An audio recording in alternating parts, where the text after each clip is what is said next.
were high as well. Occupation no more! Occupation no more! The following afternoon, And we will fight Columbia University! another pro-Palestinian rally, this one outside the gates. We saw posters of Israelis kidnapped by Hamas being defaced. While later on campus, we observed this vigil in support of Israel. Has emerged on campus. Mohsen Madawi is co-president of Columbia's Palestinian Students' Union. When the SJP and another group, Jewish Voice for Peace, were suspended last month, Madawi stepped up to these groups. We come here and we stand tall to raise our voices. He called the university's response one-sided. When the president sent today to stop the massacre by pressing the criminals in the White House and in Israel and the occupation. This will not be done simply by negotiations. This has to be done with the pressure and the power of popular resistance, as we're seeing right now in Washington. Citizen, I was born and raised here. I feel like the administration has not been doing the just and right way to go about it. At the end of the day, it's about humanity, and I don't think that the administration is really supporting the lives of innocent children. Yes. يعني إذا ما كانوش 10,000 الشهداء كانوا 8 يعني مش مشكلة يعني. الرئيس الأمريكي شكك بالأرقام. It's unwavering.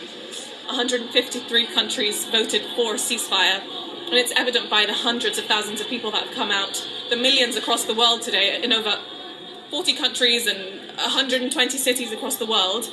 We campaign for the Junior, we charge you with genocide!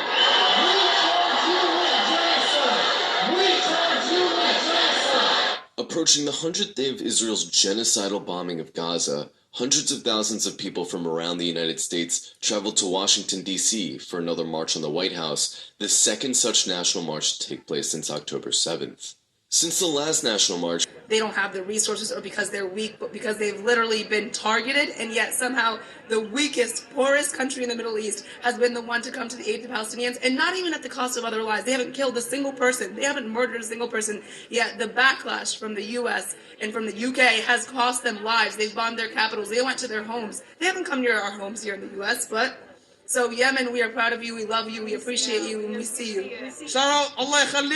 Pro-Palestinian rally in front of Union Station. It's important for everyone to understand what their role is in the struggle. It's important for us to continue to come out here, to have these conversations with our friends, with our families. More than 27,000 people have been killed in Gaza since the war began, according to the Palestinian Health Ministry. Because I lost family members in Syria and in Palestine as well, too. And that hurt me so much. And as a war survivor myself, I've lived through the war zone for 3.5 years of my childhood. And that was so traumatic for me. I've seen death right in front of my eyes. Rahma Tarabulsi says it's tough being in the U.S. while her family is in danger, but that going to demonstrations makes her feel like she's actually doing something.